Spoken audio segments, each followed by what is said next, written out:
So hey guys, winner this side. तो चलिए video को स्टार्ट करते हैं। पहला क्वेश्चन है, the sentence below has been divided into 3 parts, select the part of the sentence that has an error. Error बताना है हमें। तो कह रहा है it is therefore not a criteria that can do justice to the principles of Wagner's non symphonic art for its. किसी का कोई प्रिंसिपल है उसकी बात हो रही है, ठीक है, मगर आप ये देखो जब ये कह रहा है इट इज देयरफॉर नॉट अ लग रहा है, अ एक आर्टिकल है, ए और एन आपके एक आर्टिकल है जो किसके आगे लगते हैं, सिंगुलर काउंटेबल नाउन के आगे लगते हैं। और आपको मैं एग्जांपल देता हूं, जैसे मैं बोलूं अ बेगर, तो यार इसका मतलब क्या है? इसका मतलब है एक बेगर, एक भिखारी, ठीक है। और कोई भी भिखारी, मतलब इस भिखारी के बारे में कोई भी इंफॉर्मेशन नहीं गिवन है, ठीक है। आपको पता होगा ए और एन हमेशा सिंगुलर काउंटेबल नाउन के लिए आते हैं आर्टिकल, और एक इनके बारे में कोई ज्यादा इंफॉर्मेशन नहीं होती। अगर कोई डेफिनेट इंफॉर्मेशन हो तो हम द सर्टेन चीजों के लिए हम द आर्टिकल लगाते हैं, ठीक है। तो अ बेगर मतलब एक भिखारी, ये इतनी सी चीज समझ में आ गई। तो एक चीज बताओ, जब यहाँ पे अ है तो यहाँ पे क्राइटेरिया क्यों आ गया मेरे भाई? ये क्राइटेरिया तो प्लूरल होता है। मैंने शायद अपनी लास्ट वीडियो में बताया था क्राइटेरिया तो प्लूरल है। कैसे?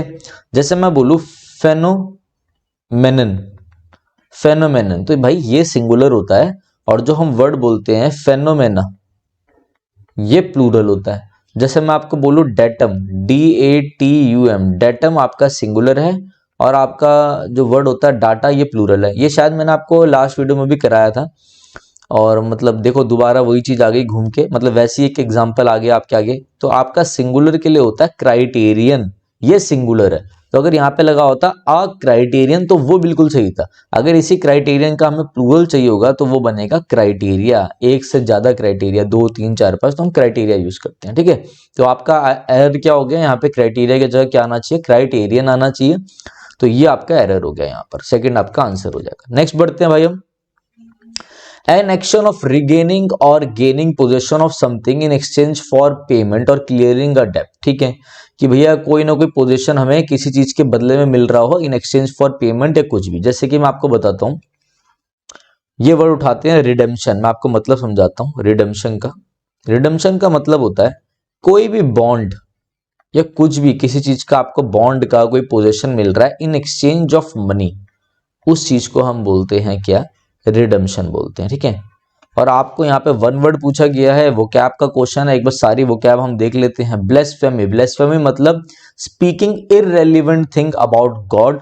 जब गॉड के बारे में, भगवान के बारे में कोई इररेवरेंस वाली चीज, इररेवरेंस मतलब disrespectful word. Sacrilege, SACRILEG, sacrilege.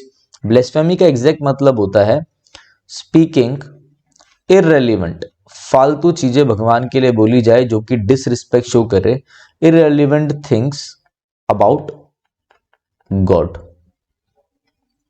उसी चीज को हम बोलते हैं इररेवरेंस। रेवरेंस का मतलब होता है रिस्पेक्टफुल, रिस्पेक्ट, ठीक है। इररेवरेंस का मतलब डिसरिस्पेक्टफुल, सैक्रिलेज, और आपका एक वर्ड और बोल सकते हैं। ये सब वर्ड आपको ये तब होगा जब आप भगवान या किसी आइडल के लिए आप कुछ बुरा बोलें। तो प्रोफेन, सैक्रिलेज, इररेवरेंस, इन सब का मतलब है ब्लेस्फेमी। ब्लेस्फेमी का मतलब है speaking irrelevant things about God, ठीक है। रिडेम्पशन का मैंने ऑलरेडी आपको मतलब बता दिया है। Exchange of bonds in terms of money, ठीक है, या बॉन्ड्स को बदल रहे हो आप इन एक्सचेंज ऑफ मनी, ये सेम चीज है। एटोनमेंट का मतलब क्या होता है? आपने कुछ, आप किसी के घर गए, आपने उसका कोई शीशा तोड़ दिया, ठीक है, तो आप उसके बदले क्या कर रहे हो? उसे कंपनसेट कर रहे हो। तो कंपनसेट का एक नया वर्ड हो गया, कंपनसेशन का नया वर्ड हो गया है क्या? एटोनमेंट, ठीक है। फॉर द लॉस और damage, to compensate for the loss और डैमेज, उसे एटोनमेंट कहते हैं। गैम्बिट का मतलब हो गया जब आप कुछ चालाकी से, इन अ क्लेवर मैनर, आप कुछ करें जिससे आपको क्या करें, जिससे आपको एक एडवांटेज मिल जाए, आपको लाभ हो, उसे हम गैम्बिट बोलते हैं, ठीक है। और जैसे चेस में जो पहले गेम खेल मतलब स्टार्ट करता है उसे भी बोलते हैं गैम्बिट मूवमेंट। तो आप ध्यान रख सकते हो। तो आपका आंसर यहाँ पे क्या हो जाएगा? रिडेम्पशन आपका करेक्ट आंसर है। एन एक्शन ऑफ रीगेनिंग और gaining possession of something in exchange for payment और क्लियरिंग अ डेब्ट। तो ये आपका क्या हो जाएगा? रिडेम्पशन आंसर है। ब्लेस्फेमी, एटोनमेंट, गैम्बिट आंसर नहीं होंगे। नेक्स्ट बढ़ते हैं मेरे भाई। Select the option no correction required if the sentence is correct, ठीक है। तो ये इसी में वही बताना है कि अगर करेक्शन होगी तो वो बतानी है, नहीं होगी तो नो इंप्रूवमेंट बता देंगे, ठीक है। तो दे सीम्ड फ्राइटेंड, वैसे तो वो लोग बिल्कुल डरे हुए लग रहे थे। दो chipped softly as if they knew they were safe. ठीक है मेरे भाई, दो जो है ना, दो, यार इस दो का मतलब क्या होता है? दो का मतलब होता है टू एक्सप्रेस डिफिकल्टी ओवरकम। मतलब कोई चीज है, जैसे एग्जांपल हो गया आपका, though he had very little money he always managed to dress smartly. ये ड्रेस को सिग्निफाई करने के स्मार्टली एक एडवर्ब लगाना पड़ेगा कि मैनेज कर लेता है वो, ठीक है।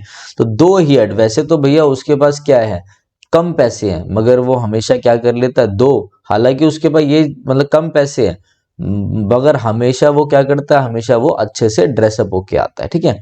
तो यहाँ पे दो, जैसे कोई डिफिकल्टी है भैया, वैसे मतलब हालांकि उसके पैसे नहीं है मगर वो अच्छे से कर लेता, तो इन सब डिफिकल्टी को ओवरकम करने का जब सेंस होता है तो आप दो का यूज करते हो।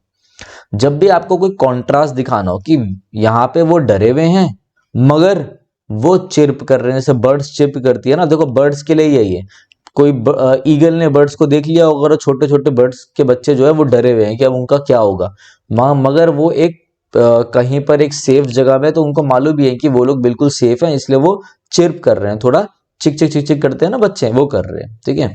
तो यहाँ पे दो नहीं होगा मेरा भाई, बट होगा कि वैसे तो वो लोग डरे हुए हैं मगर कॉन्ट्रास्ट के सेंस में आप हमेशा बट का यूज करेंगे।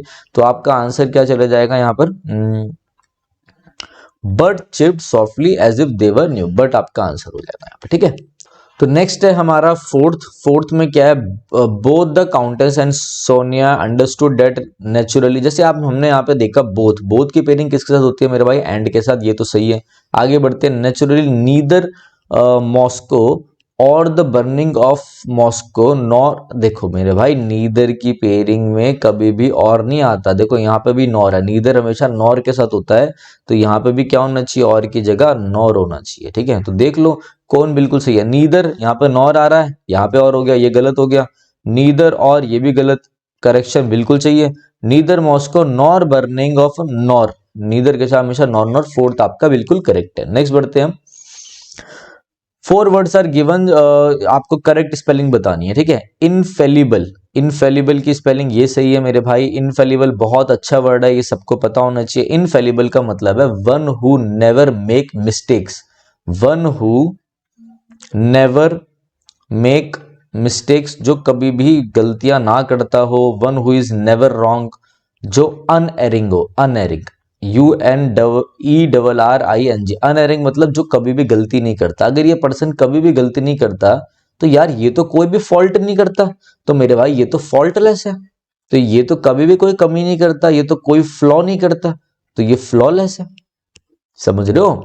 Infallible, unerring, flawless, faultless, FAULTLESS, FLAWLESS, ये तो कोई दाग धब्बे नहीं छोड़ेगा, कहीं पर कोई गलती नहीं छोड़ेगा, तो ये तो स्टेनलेस है, ठीक है। इसके लिए एक बहुत अच्छा वर्ड मैं आपको बताता हूं मेरे भाई, जो आपके एग्जाम के लिए इंपॉर्टेंट है, वो हो गया इम्पेकेबल, IMPECCABLE, इम्पेकेबल भी लिख लेना, ठीक है। नेक्स्ट बढ़ते हैं हम, select the word that is opposite in meaning.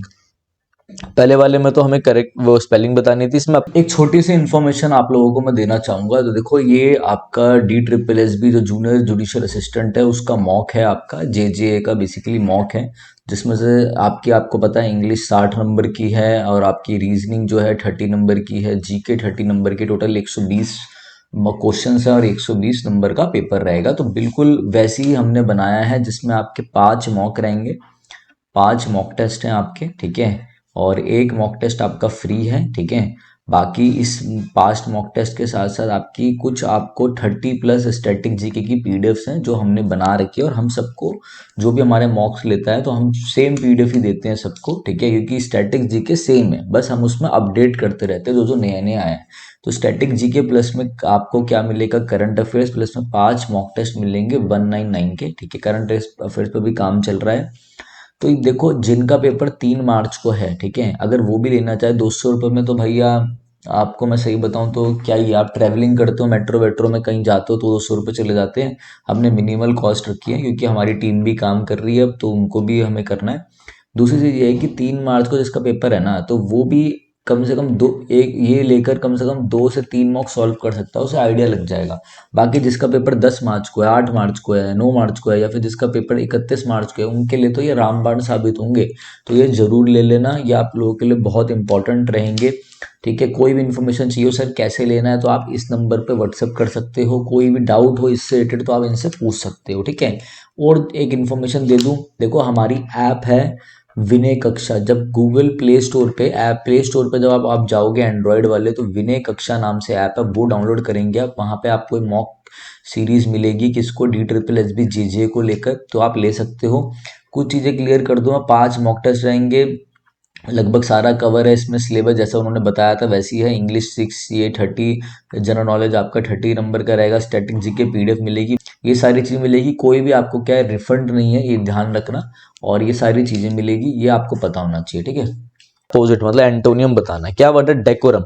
Decorum मतलब है मेरे भाई जो बिल्कुल मोरली अच्छे से बिहेव कर रहे, अपने डेकोरम में रहे। ठीक है, शिष्टाचार से सबसे बिहेव करे, सोशली बहुत अच्छे से मिले। ठीक है, डेकोरम है, ठीक है ना, शिष्टाचार। प्रोटोकॉल मतलब जब कोई ऑफिशियल मीटिंग होती है तो उनके लिए बिल्कुल एक रूल्स बनाए जाते हैं, पूरा पूरा प्रॉपर एक प्रोटोकॉल होता है। ठीक है, कॉथ मतलब होता है वेल बिहेव्ड। तो यार ये तो वेल बिहेव्ड, ये तो डेकोरम का सिनोनिम ही लग रहा है। डिग्निटी मतलब क्या है मेरे भाई? वही अपने आप मोरल अपने उसमें हो। मर्यादा बेसिकली इसका मतलब होता है गरिमा। ठीक है ना, मर्यादा, गरिमा, डिग्निटी हो गया। डेकोरम का एक और वर्ड लिख लो आप लोग, प्रोपराइटी, मतलब मोरली बिहेवियर करना, मोरल बिहेवियर, प्रोपराइटी। तो आपका करेक्ट आंसर क्या हो जाएगा? एंटोनियम, अपोजिट वर्ड क्या हो जाएगा? एंटोनियम इम्प्रोप्राइटी। इम्प्रोप्राइटी का मतलब होता है जब आप इमोरलिटी शो कर रहे हो, बैड बिहेवियर है, शिष्टाचार से नहीं काम कर रहे हो, सोशली आप बहुत ही अजीब तरीके से बिहेव करते हो, बैड बिहेवियर होता है। तो ये आपका आंसर हो गया। नेक्स्ट बढ़ते हैं।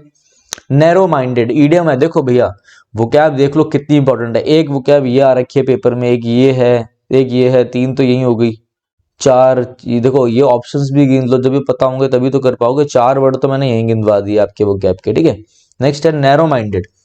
यार इससे ना तुम बातें मत करो, ये बड़ा ही नैरो माइंडेड है, ये हमारी बातें नहीं समझेगा। अब आपको पता है ये लड़का है लड़की है, लव मैरिज का सीन है। ठीक है, तो ये अपनी बातें अपने किसी क्लोज बंदे को बताएंगे, वो भी जो ओपन माइंडेड होगा, जो समझ सकेगा। ठीक है ना, वरना सबको आपको पता है जो नैरो माइंडेड होंगे वो बात को नहीं समझेंगे। समझ गए मेरा एग्जाम्पल? मैं ऐसे ही समझाता हूँ।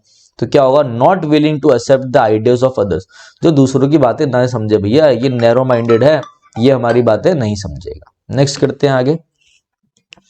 The dictator enriched himself but dash his people. जो डिक्टेटर था उसने अपने आप को तो बहुत समृद्धि दी, बहुत उन्नति कर ली, अपने आप को बहुत प्रॉस्पेरिटी हासिल कर दी, एनरिच कर दिया, रिच हो गया एक तरीके से, ये मान लो बहुत कुछ हासिल करा उसने। मगर मगर देखो यहाँ पे कॉन्ट्रास्ट शो हो रहा है। मगर उसने क्या करा? मगर उसने अपने बाकी सब वालों को नीचे कर दिया उतना, मतलब इम्पावरिस्ट, मतलब गरीब बना दिया। To make somebody poor, impoverished कर देना। देखो मैं आपको बताता हूं, ये इम्पोवरिस्ट वर्ड निकला है इम्पोवरिशमेंट से, IMPOVERISHMENT, इम्पोवरिशमेंट थे, जिसका मतलब होता है गरीबी, पॉवर्टी। मतलब क्या होता है? पेनीलेस। जब आपके पास एक पेनी भी नहीं है तो उससे बोलेंगे पेनीलेस, PENNILESS, पेनीलेस है, पॉवर्टी है। आप बोल सकते हो डेस्टिट्यूशन में है, DESTITUTION, डेस्टिट्यूशन मतलब लैकिंग बेसिक नेसेसिटी। ठीक है, आप और वर्ड बोल सकते हो, इंडिजेंट बोल सकते हो। इंडिया के जेंट्स कैसे होते हैं? पुअर होते हैं, ऐसे ट्रिक है ये, ऐसा कुछ नहीं होता भैया, बहुत अमीर अमीर लोग हैं। ठीक है, तो इंडिजेंट ऐसे कर सकते हैं। तो डिक्टेटर ने अपने आप को तो बड़ी समृद्धि दी, उन्नति दी, बाकी लोगों को गरीब बना दिया, इम्पोवरिस्ड कर दिया। देखो यहाँ पे ईडी वर्ब यूज हो रहा है। ठीक है, ये वर्ब यूज हो रही है, तो यहाँ पे भी एक वर्ब चाहिए जो कि सेम मैनर में होना चाहिए, इसलिए ये ईडी फॉर्म में है। ठीक है, इम्पोवरिश मतलब to make somebody poor. Next impoverished answer हो जाएगा। नेक्स्ट है करेक्ट स्पेलिंग। अरे कितना आएगा वो कैप का? ये भी वो कैप के ऊपर ही गया, देख लो, 5 तो यही हो गया, 6 हो गया। देखो कितनी इंपॉर्टेंट है वो कैप, आप वो चीज ध्यान रखना। आपका करेक्ट आंसर है, करेक्ट स्पेलिंग बतानी है, फिलंथ्रोपिस्ट। क्या मतलब होता है फिलंथ्रोपिस्ट का? ये आपकी करेक्ट स्पेलिंग है। ये गलत, ये गलत, ये गलत। फिलंथ्रोपिस्ट का मतलब होता है सेल्फलेस, कि जो बंदा सेल्फिश नहीं है। ठीक है, जो दूसरों के बारे में सोच रहा है। एंथ्रो, एंथ्रो का रूट वर्ड है जिसका मतलब है ह्यूमन काइंड, ठीक है, मानवता के बारे में सोच रहा है। सेल्फलेस है, बिना कोई सेल्फिश रीजन के लिए काम करता है। जैसे आपने वर्ड सुना होगा एल्ट्रिस्ट, ALTRIUST, एल्ट्रिस्ट मतलब जो दूसरों की भलाई के लिए काम करते हैं उनको हम एल्ट्रिस्ट बोलते हैं, ठीक है ना। सेल्फलेस है, एक वर्ड और लिख लीजिए आप, बिल्कुल काइंड है, काइंड हार्टेड है, बेनीवोलेंट है, बेनीवोलेंट। मैग्नेनिमस है, MAGNANIMOUS, मैग्नेनिमस मतलब बिल्कुल बेनीवोलेंट है, काइंड हार्टेड है, फिलंथ्रोपिस्ट है। तो ये सारे वर्ड आपको पता होने चाहिए, ठीक है। चलिए नेक्स्ट करते हैं हम। यहाँ पे थोड़ी स्पेलिंग ध्यान रखना है, इसकी स्पेलिंग है ALTRUIST। कभी भी आपको मेरे इसमें स्पेलिंग मिस्टेक नहीं मिलेगी, लगभग सब सारी स्पेलिंग बिल्कुल एक्यूरेट ही मिलेगी, ठीक है। तो ये हो गया आपका। नेक्स्ट बढ़ते हैं हम 10th, PQRS। सर हमेशा हमें PQRS में दिक्कत रहती है। तो भाई जब आपकी वोकैब स्ट्रांग होंगी, आपके कॉम्प्रीहेंड करने की, आपकी एप्रीहेंड स्किल अच्छी होगी, चीजों को तोड़ के समझने की, तो आप अच्छे से कर पाओगे। चलो आओ इसको पढ़ते हैं। It is generally held that Babar's guns prove decisive, decisive मतलब बहुत ही अच्छा डिसीजन निकला इन बैटल। चलो बाबर की गन्स जो बाबर ने यूज करी होगी बैटल में, बहुत ही अच्छा डिसीजन लगा। Firstly because Imran Lodhi lacked any field artillery, उसके पास गन्स वगैरह नहीं थी इमरान लोधी के पास। But also because the sound of the cannon, जो बंदूकों की जो साउंड थी तोपों की, उन्होंने डरा दिया लोधी के एलिफेंट्स को, causing them to trample Lodhi's own men. कि भैया वो अफरा तफरी करते हुए जो वो थे एलिफेंट्स थे, हाथी थे, उन्होंने उन्हीं के बंदे, लोधी के बंदों को ही कुचल दिया। अच्छी कहानी लग रही है, तो कहानी मेड है, स्टोरी मेड है। चलो आगे अब PQRS चारों पढ़ लो, चारों पढ़ लो। The left and right divisions were further सब divided into forward and rear divisions, ठीक है। तुलुगमा, तुलुगमा क्या है? Tulughma meant dividing the whole army into various units, that is the left and the right and the centre. The new war tactics introduced by Babur were the Tughlaq, ठीक है। देखो यहाँ पे तुगलकमा का मतलब बता रहा है, यहाँ पे तुलुगमा जो चीज है, जो भी इसका पॉलिसी होगी उसको इंट्रोड्यूस करा जा रहा है, उसके टैक्टिक्स को। तो मतलब आर पहले आएगा और क्यू बाद में आएगा, ये तो मुझे स्टोरी से पता चला, पूरा पढ़ता हूँ। However, a reading of the contemporary sources showed that more than the gun, it was the tactics which helped in winning the day. Though through this is a small army could be used to surround the enemy of। अरे भैया जब यहाँ पे बताया, देखो कहानी बता रहा है, कह रहा जब बाबर और लोधी की लड़ाई हुई तो बाबर का बहुत तगड़ा डिसीजन प्रूव हुआ, बढ़िया, कि उन्होंने गन्स इस्तेमाल करी। जिससे क्या हुआ कि पहली बात तो लोधी वालों के पास गन वगैरह ज्यादा थी नहीं, दूसरा जो गन और तोपों की जो साउंड थी बाबर की, ठीक है, उन्होंने इनके एलिफेंट, लोधी के एलिफेंट को डरा दिया, ठीक है, और उन्होंने अपने ही बंदे कुचल दिए। दूसरा वो कह रहा है ये मोर देन गन, इस गन वाली बात से एक और सोर्सेस था जो बाबर की टैक्टिक्स थे। क्या टैक्टिक्स थे वो? तो एस पहले आ गया, वो टैक्टिक्स थे हमारे। The new war tactics introduce by Babur were the Tulughma और अरबा, दो टैक्टिक्स थे इनके। तो एस आर क्या है अब ये Tulughma? Tulughma mean dividing the whole army into left right centre, एक लेफ्ट से जाओ, राइट से जाओ, एक सेंटर से जाओ। तो एस आर क्यू तो हो गया। लास्ट में क्या है? The left and right division further सब divided into forward and rear, तो लेफ्ट और राइट को भी डिवाइड कर दिया। तो एस आर क्यू पी लो, पूरा स्टोरी मेड था मेरे भाई, ये आंसर हो गया। क्या मुश्किल है, तोड़ो ना, चीजों को समझो, अभी और अच्छे से पढ़ेंगे, आज तो दूसरी क्लास ही है। नेक्स्ट करते हैं, इसमें भी एरर बताना आपको, ठीक है। तो she was surprised to see 3 people within, none of who looked like they fit in the refined elegant spaces of the parlor, ठीक है भाई। वो सरप्राइज, वो बड़ी सरप्राइज थी देखकर, टू सी 3 people within, कि हम में से जो तीनों हैं कोई भी क्या, नन ऑफ, कोई भी फिट नहीं है। नन ऑफ, देखो मेरे भाई समझो, ऑफ प्रेपोजिशन है, देखो इधर देखो, ये सरप्राइज के साथ टू प्रेपोजिशन आ रहा है, ठीक है। अब इस प्रेपोजिशन के बाद क्या होता है, हमेशा ध्यान रखना, सरप्राइज के साथ एड प्रेपोजिशन भी आ रहा है, ठीक है। बट जब आपका पैसिव वॉइस से आप सेंस दे रहे हो तो सरप्राइज के साथ आप टू लगा सकते हो, कोई दिक्कत नहीं है। तो she was surprise to see 3 people within, तो ये जो टू है ना प्रेपोजिशन, इस प्रेपोजिशन के बाद ये जो चीजें आ रही हैं, देखो जैसे शी वॉज, ये सब्जेक्ट आया, ये वर्ब आ रही है, ये मेन वर्ब आ रही है, ठीक है, पैसिव में जा रहा है। अब जब आपको हमेशा मालूम है कि ऑफ या कोई भी प्रेपोजिशन हो, प्रेपोजिशन के बाद क्या आता है, जो भी नाउन या प्रोनाउन, जो भी आप चीज प्रेपोजिशन के बाद यूज करते हो मेरे भाई, वो आपका प्रेपोजिशनल ऑब्जेक्ट बनता है। ठीक है, ये सब किसकी बात हो रही है? ये ऑब्जेक्ट क्या आपका है? 3 पीपल विद इन, ये सारा ऑब्जेक्ट है। ठीक है, तो यार ये जो यहाँ पे वर्ड है ना हु, ये किसको रिप्रेजेंट कर? नन ऑफ हु, हम में से कोई भी नहीं। तो ये जो हम में से कोई भी नहीं था, 3 पीपल, इन तीनों में से कोई भी नहीं, ये तो ऑब्जेक्ट है। और मेरे भाई हु हमेशा सब्जेक्टिव केस के लिए आता है, सब्जेक्ट को रिप्रेजेंट करता है। ऑफ के लिए हम हुम लगाते हैं। और वैसे भी एक प्रेपोजिशन के बाद ऑब्जेक्टिव केस आना चाहिए जो कि हुम बनता है, हु नहीं। तो हुम आपका दोनों चीजों से मैंने आपको बता दिया। ठीक है, तो यहाँ पे आपका ये आंसर है, फर्स्ट आंसर हो जाएगा। नेक्स्ट बढ़ते हैं हम। अबॉर्टिव, अबॉर्टिव का मतलब होता है कोई भी चीज क्या है? यूजलेस हो, निष्फल हो, कोई काम नहीं आएगी, फ्यूटाइल है, futile, useless, futile, unproductive, unproductive, useless है, फ्यूटाइल है, अनप्रोडक्टिव है। तो यहाँ पे क्या होगा? फियरफुल है नहीं, होपफुल है नहीं, डिसरिस्पेक्टफुल नहीं। अरे भाई कोई चीज यूजलेस है तो वो क्या होगा? अनसक्सेसफुल होगी, फ्यूटाइल होगी, व्यर्थ होगी, अनप्रोडक्टिव होगी, बैरन होगी, नेगेटरी होगी, NUGATORY। तो मेरे भाई यहाँ पे इसका एंटोनियम बैठेगा सक्सेसफुल, ये आंसर हो जाएगा। नेक्स्ट बढ़ते। Under the dash a large number were killed and between 4 and 5 millions of Protestants left the country. ठीक है, चलो ये भी देख लेते हैं। ठीक है, परसिक्यूशन, परसिक्यूशन का मतलब होता है मेरे भाई अत्याचार। क्या मतलब होता है? अत्याचार मतलब होता है। ठीक है, रेसेशन, रेसेशन का मतलब होता है किसी भी चीज का रेवोकेशन, रेवोकेशन मतलब होता है कैंसिल ऑफ लॉ, किसी भी लॉ का कैंसिलेशन जो होता है उसे हम रेसेशन और रेवोकेशन कहते हैं। कंपंक्शन मतलब होता है रिग्रेट, पछताना किसी चीज को लेकर। रेस्टिट्यूशन मतलब होता है कोई खोई हुई चीज या किसी की कोई चीज खो गई है तो आपने उस बंदे को वो चीज लाके वापस दे दी, उसे रेस्टिट्यूशन कहते हैं। ठीक है, तो अंडर द डैश रेस्टिट्यूशन, खोई हुई चीज वापस कर दी, इतने लोग मर गए, क्या कोई सेंस ही नहीं है। अंडर द कंपंक्शन, रिग्रेट है मुझे, कोई सेंस ही नहीं है। अंडर द रिसेशन, कानून हट गया, a large number were killed, नहीं। अंडर द परसिक्यूशन, परसिक्यूशन, इतना अत्याचार हो रहा था उसमें बहुत सारे लोगों की डेथ हो गई, and 4-5 million of Protestant left the country. बाकी जो बचे हुए लोग प्रोटेस्ट कर रहे थे, प्रोटेस्टेंट जो थे उन्होंने कंट्री को छोड़ दिया। ठीक है, थोड़ा पानी ले लेते हैं।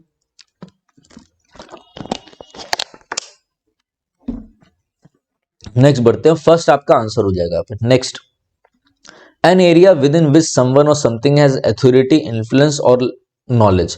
एक ऐसा एरिया कि भैया यही मेरा दायरा है, इससे मैं बाहर ज्यादा कुछ कर नहीं सकता।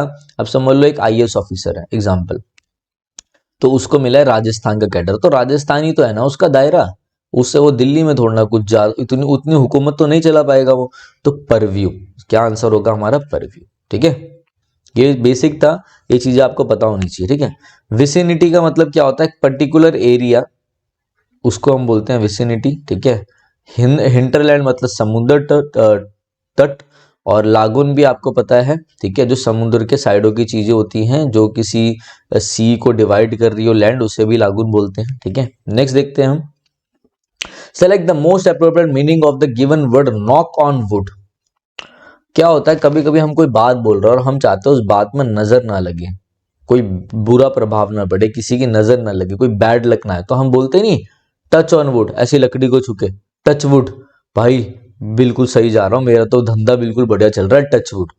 तो टच वुड वच वुड तो यार हमने बना दिया, हिंदी वालों ने, हकीकत बता रहा हूँ, हम जैसे उन्हें हम ही ने बनाया वो। मैं भी ऐसी बोलता हूँ touch wood, touch wood, touch wood कुछ नहीं होता मेरा भाई। असली इंग्लिश में जो ईडियम है, जो बोला जाता है, वो बोला जाता है नॉक ऑन वुड। ठीक है, किसी ने बोला होगा लकड़ी को छू ले, उसने बोला touch wood, touch wood, touch would he बैठ गया। ठीक है, तो नॉक ऑन वुड का मतलब वही होता है जो हमारा टच वुड होता है, मतलब टू अंडरस्टैंड द डिटेल्स नहीं, to politely ask for someone नहीं, and introduction phrase to let the audience नहीं, knuckle tapping on wood in order to avoid some bad luck, कि भैया बैड लक को avoid करने के लिए हमारा गुड लक बना रहा है, तो हम बोलते हैं ना टच वुड, तो उसी को हम बोलते हैं knock on would. Touch wood जैसा कुछ नहीं है। जैसे कि कभी भी फिंगर टिप्स, यार ये नॉलेज तो इंग्लिश तो मेरी फिंगर टिप्स में है, तो कुछ नहीं होता, वो होता हमेशा फिंगर एंड्स।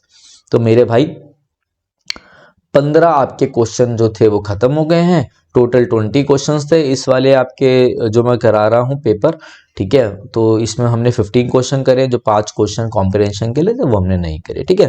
तो चलिए गाइज, यहीं तक की वीडियो थी। अगर वीडियो अच्छी लगी तो कमेंट करके बताना और लाइक कर देना, ठीक है। हाँ, कोई बच्चे का कमेंट आया था कि सर अपने बारे में इंट्रोडक्शन दीजिए। तो मेरे भाई मतलब मैं पढ़ाता रहता हूँ काफ़ी चीज़ें और काफ़ी टाइम से पढ़ा रहा हूँ, और काफ़ी छोटे छोटे एग्जाम्स भी मैंने क्रैक करे हैं।